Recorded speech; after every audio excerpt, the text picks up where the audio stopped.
சின்ன அட்வைஸ் மட்டும் மைண்டில் வச்சுக்கோங்க. இந்த வயசுலேருந்தே மைண்டில் வச்சுருந்தீங்கன்னா உங்கள் லைஃப் எண்டாகிற வரைக்கும் இட் வில் ஹெல்ப் யூ இன்ஷா அல்லாஹ். ஓகேவா? ஒரே ஒரு விஷயத்துல நம்ம எப்போவுமே கரெக்டாக இருக்கணும். அல்லாவுடைய விஷயத்துக்கு பிறகு அல்லாவுக்கு செய்ய வேண்டிய விஷயங்கள் எல்லாம் கரெக்டாக செஞ்சதுக்கப்புறம் ஒரே ஒரு விஷயத்துல ரொம்ப கேர்ஃபுல்லாக இருக்கணும். அந்த ரொம்ப கேர்ஃபுல்லாக இருக்கக்கூடிய விஷயத்த அல்லாவே சொல்றான். وَقَضَى رَبُّكَ أَلَّا تَعْبُدُوا إِلَّا إِيَّاهُ وَبِالْوَالِدَيْنِ إِحْسَانًا.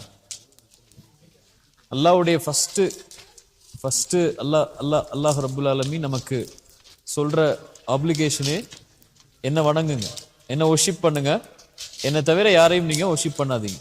இதான் ஃபர்ஸ்ட் ஆப்ளிகேஷன். நீங்க ஹியூமனா, மனுஷனா, ஒரு மென்னா நீங்க செய்ய வேண்டிய முதல் ஆப்ளிகேஷன் அதுதான். அதுக்கு பிறகு அதுக்கு நெக்ஸ்டா நீங்க செய்ய வேண்டிய ஆப்ளிகேஷன் என்னுடைய கடமைகள்ல வபில் வாலிதைனி இஹ்சானா. உங்க பேரண்ட்ஸ் இருப்பாங்கல்ல, உங்க அம்மா அப்பா இருக்காங்கல்ல, அவங்களிடத்துல ரொம்ப நல்ல முறையில நடந்துக்கோங்கிறான்ல. ஏன்னா அல்லாஹ்வுக்கு பிறகு இந்த பூமியில நம்ம வர்றதுக்கு காரணம் யாரு? ரீசன் யாரு? இன்னைக்கு நான் இங்க இவ்வளோ வயசுல உட்கார்ந்துருக்கேன்ல, இதுக்கு ரீசன் யாரு? நீங்க உட்கார்ந்துருக்கிறதுக்கு ரீசன் யாரு? அல்லாஹ் ரப்புல் ஆலமீன் டைரக்டா பூமியில அப்படி நம்மளை தூக்கி போடல. ஒருத்தவங்களோட வயிற்றுல அல்லாஹ் குழந்தையா கொடுத்து அவங்க 10 மாசம் அதை சுமந்து அதுக்கப்புறம் தான் நம்ம இந்த பூமிக்கு வந்திருக்கோம். கரெக்டா? அதனாலதான் அவங்க தான் நமக்கு ரீசன். அல்லாஹ் அதை குர்ஆன்ல சொல்றான், வஸ்ஸைனல் இன்சான பிவாலிதைனி இஹ்சானா ஹமலத்துஹு உம்முஹு வஹ்னன். உங்க தாய் உங்களை கஷ்டத்துக்கு மேல கஷ்டப்பட்டு 10 மாசம் உங்களை சுமந்து பெற்றிருக்காங்க. அந்த கஷ்டத்துக்கு ஈக்குவலா எதுவுமே கிடையாது இந்த உலகத்துல. ஒரு அம்மா 10 மாசமா வயிற்றுல சுமந்து அந்த 10 மாசத்துக்கு அப்புறம் அந்த டெலிவரி டைம்ல வர பெயினை அனுபவிச்சு உங்களை இந்த பூமியில கொடுக்கறது பெரிய பெரிய பெயின் தரக்கூடிய ஒரு விஷயம். அது 10 மாசமா பேஷன்ஸா இருந்து பொறுமையா இருந்து உங்க அம்மா உங்களுக்கு இந்த பூமியில இருந்து இந்த பூமிக்கு நீங்க வர்றதுக்கு ரீசனா இருந்திருக்காங்க.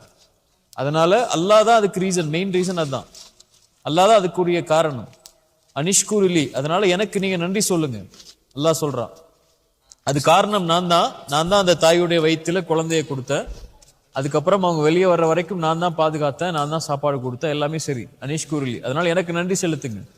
அதுக்கு பிறகு நீங்க நன்றி செலுத்த வேண்டியது யாருக்கு? யாருக்கு?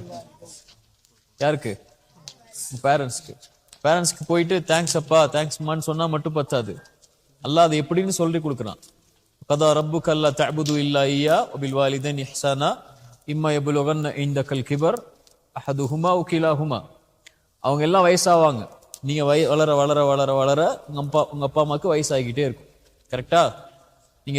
நீங்க பிறக்கும் போது உங்க அப்பா அம்மாவுக்கு ஒரு 26 வயசு 28 வயசு இருக்குமா? இப்போ நீங்க வந்திருக்கும் போது அவங்களுக்கு 32 33 ஆயிருக்கும். நீங்க கொஞ்சம் வளர்ந்து வரும்போது அவங்க 40 வயசு ஆயிடுவாங்க. அதுக்கப்புறம் அவங்க 50 வயசு ஆயிடுவாங்க. அதுக்கப்புறம் அவங்களால முடியாம ஆயிரும். நடக்க முடியாது, அவங்களுக்கு உட்கார முடியாது, கால் வலிக்கும், கை வலிக்கும். இப்படி ஒரு காலம் வரும்போது இம்மா யபுலுகன்ன இந்தகல் கிபர் அஹதுஹுமா வ கிலாஹுமா, அதுல ஒருவரோ அல்ல 2 பேரும், அம்மாவோ அல்லது அப்பாவுமோ 2 பேருமோ வயசாயிட்டாங்கன்னா ஃபலா தகுல் லஹுமா உஃபின், அவங்கள பார்த்து நீங்க சீன்னு சொல்லாதீங்க. சீனா என்ன? என்னால முடியாது போங்க சீ அப்படின்னு சொல்லிடாதீங்க. ஃபலா தகுல் லஹுமா உஃபின் வலா தன்ஹர்ஹுமா, அவங்கள நீங்க விரட்டாதீங்க, வெறுக்காதீங்க. வகுல் லஹுமா கௌலன் கரீமா, அல்லாஹ் ரொம்ப மென்மையா சில இடங்கள்ல பேசுவான். குர்ஆன்ல அல்லாஹ்வுடைய லாங்குவேஜ்ல ரொம்ப மென்மை இருக்கும் சில இடத்துல. அந்த மாதிரி அல்லாஹ் சொல்றான், வகுல் லஹுமா கௌலன் கரீமா, ரொம்ப கண்ணியமான வார்த்தைகள் இருக்கும்ல, அந்த வார்த்தைகளை மட்டும் அவங்க முன்னாடி நீங்க யூஸ் பண்ணுங்க. வக்ஃபில் லஹுமா ஜனாஹ ذுல்லி மினர் ரஹ்மா, உங்களுக்கு மெர்சின்னு உங்க ஹார்ட்ல ஏதாவது இருந்துச்சுன்னா அதை அப்படியே அவங்க முன்னாடி கொண்டு போய் வச்சிருங்க. வகுர் ரப்பி ரஹ்மஹுமா கமா ரப்பயானி ஸகீரா, யா அல்லாஹ் நாங்கள் சின்ன வயசா இருக்கும் போது எங்களை அவங்க தானே பார்த்துக்கிட்டாங்க, அவங்க தானே ட்ரெஸ் பண்ணி விட்டாங்க, அவங்க தானே எங்களை குளிப்பாட்டி வச்சாங்க, அவங்க தானே ஸ்கூலுக்கு அனுப்புனாங்க, அவங்க தானே சாப்பாடு கொடுத்தாங்க, எங்க என்ன கோபம் சண்டை எல்லாம் வந்தாலும் அவங்க தான் நம்மளை பார்த்துக்கிறாங்க. இப்படி எப்படி அவங்க என்ன பார்த்துக்கிட்டாங்களோ இந்த வயசுல நீ அவங்கள பார்த்துக்கோயா அல்லாஹ், நீ அவங்க மேல மெர்சி காட்டியா அல்லான்னு சொல்லி அல்லாஹ்விடத்துல துஆ செய்யுங்க, நல்லா சொல்லி கொடுக்குறான். இப்படித்தான் அல்லாஹ் வந்து நன்றி செலுத்துங்கிறான். தேங்க்யூ சொல்றது மட்டும் இல்ல, நீ அவங்களோட எப்படி பேசுறீங்கன்னு பாருங்கிறான். நீ அவங்களோட என்ன லாங்குவேஜ்ல யூஸ் பண்றீங்க வேர்ட்ஸ அப்படிங்கிறத பாருங்க.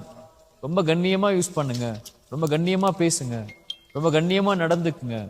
அவங்க தான் அல்லாஹ்வுக்கு பிறகு நீங்க இம்பார்ட்டன்ஸ் கொடுக்க வேண்டிய ஒரு உறவு. அல்லாஹ்வுக்கு பிறகு ரொம்ப இம்பார்ட்டன்ஸ் கொடுக்க வேண்டிய ஒரு ரிலேஷன்ஷிப்னா இந்த உலகத்திலேயே யார் தான்? பேரண்ட்ஸ் தான். ரசூலுல்லாஹி ஸல்லல்லாஹு அலைஹி வஸல்லம் கேட்டாங்க, ரசூலுல்லாஹ் இந்த உலகத்திலேயே ரொம்ப நெருக்கமா வச்சிருக்க வேண்டிய ஒரு ரிலேஷன் யாரு, ஒரு ரிலேஷன்ஷிப் யாரு, யாரோட? ரசூலுல்லாஹி ஸல்லல்லாஹு அலைஹி வஸல்லம் என்ன சொன்னாங்க? உம்முக், உங்களுடைய மதர். தும்ம உம்முக், அதுக்கு பிறகு உங்களுடைய தாய். தும்ம உம்முக், அதுக்கு பிறகு உங்களுடைய தாய். அதுக்கு பிறகு அபூக்க, உங்களுடைய தந்தை. சரியா? ரசூலுல்லாஹி ஸல்லல்லாஹு அலைஹி வஸல்லமும் அல்லாஹ்வும் நமக்கு சொல்லி கொடுக்கிறது என்ன? உங்க பேரண்ட்ஸோட ரொம்ப கண்ணியமா, ரொம்ப மர்சிஃபுல்லா நடந்து. சரியா? ஃபர்ஸ்ட் நம்ம நன்றி செலுத்த வேண்டியது அவங்களுக்கு, நம்ம இந்த பூமியில வந்ததுக்கு அவங்க ரீசன். அதுக்காக நம்ம அவங்களுக்கு நன்றி செலுத்தணும். செகண்ட் ஒரு ரீசன் இருக்கு அவங்கள்ட்ட இருந்து நமக்கு கிடைச்சது. என்ன கிடைச்சிருக்கு? அவங்கள்ட்ட இருந்து என்ன கிடைச்சிருக்கு? செகண்ட் என்ன கிடைச்சது? யாராவது சொல்லுங்க. அம்மா அப்பாட்ட இருந்து செகண்டா நமக்கு இந்த உலகத்துல ஒண்ணு கிடைச்சிருக்கு. நிறைய பேருக்கு அது கிடைக்காது.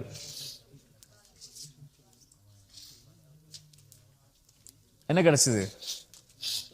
இந்த ஃபெய்த். ரசூலுல்லாஹி ஸல்லல்லாஹு அலைஹி வஸல்லம் சொல்றாங்க, எல்லா குழந்தையும் அல் ஃபித்ரா, இயற்கையா தான் பிறக்குது, முஸ்லீமா தான் பிறக்குது. அல்லாஹ் ஒருவனா மட்டும் வணங்குறதுக்கு தான் பிறக்குது. கிறிஸ்டினாவோ ஜீவாவோ எந்த குழந்தையும் பிறக்கிறது இல்லை. யார் மாத்திரா? அவங்களுடைய பேரண்ட்ஸ் தான் மாத்திடுறாங்க. ஜீவாவோ கிறிஸ்டினாவோ அல்லது வேற ரிலீஜனை ஃபாலோ பண்றாங்களாவோ. நம்மளை எதா ஆக்கியிருக்காங்க? அவங்க முஸ்லீமா ஆக்கியிருக்காங்க. யார் மூலியமா? அல்லாஹ்வுடைய ஹிதாயத் மூலியமா நம்மள முஸ்லீமா ஆக்கியிருக்காங்க. இந்த உலகத்துல நம்ம அம்மா அப்பாவுக்கு எதுக்கு நன்றி செலுத்தினாலும் செலுத்தாட்டாலும் பிரச்சனை இல்லை. ஆனா இந்த ஒரு விஷயத்துக்கு நன்றி செலுத்தாம இருந்தா அதை விட பெரிய ஒரு நஷ்டம் இல்லை. நீங்க வாழ்க்கை ஃபுல்லா சுஜூது செஞ்சு அல்லாஹ்வுக்கு நன்றி சொன்னாலும் இந்த ஒரு நன்றிக்கு ஈடாகாது.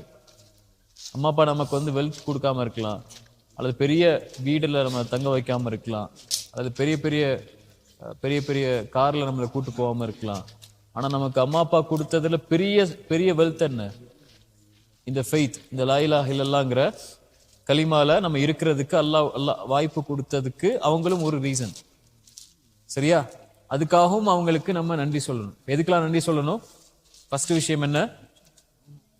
இந்த பூமியில லைஃபை நமக்கு கொடுத்ததுக்கு. ரெண்டாவது விஷயம் என்ன? ஃபெய்த். எப்படி தேங்க்ஸ் சொல்லணும்? தேங்க்யூங்கிற வார்த்தையில மட்டும் இல்லை, எப்படிலாம் ஆக்ஷனா இருக்கணும். அது அவங்கள்ட்ட பேசுறது கண்ணியமா பேசணும். அவங்கள்ட்ட யூஸ் பண்ற வேர்ட்ஸ் ரொம்ப கண்ணியமான வேர்ட்ஸா இருக்கணும். அவங்க முன்னாடி நம்ம இருக்கும்போது கண்ணியமா உட்கார்ந்து இருக்கணும், கண்ணியமா நடந்துக்கணும். ஏன்? இது யாருடைய கட்டளை? இது அல்லாஹ்வுடைய கட்டளை. அவங்களுக்காக அதிகமா துஆ செய்யணும். இந்த ஒரு கேரக்டர் நம்ம லைஃப்ல இருந்துச்சுன்னா, நம்ம லைஃப்ல எவ்வளோ பெரிய இது இருந்தாலும் அல்லாஹ் நம்மளை காப்பாத்திடுவான். இந்த ஒரு கேரக்டர் இருந்துச்சுன்னா நம்ம லைஃப்ல எவ்வளோ தூரம் போனாலும் அல்லாஹ் நம்மளை பாதுகாத்துக்கிட்டே வருவான்.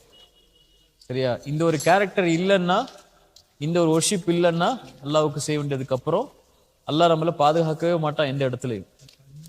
அல்லாஹ்வுக்கு ரொம்ப கோபமான செயல் பெற்றோர்களை காயப்படுத்துறது, பேரண்ட்ஸை கண்ணியம் இல்லாம நடத்துறது, பேரண்ட்ஸ்ட கண்ணியம் இல்லாம பேசுறது.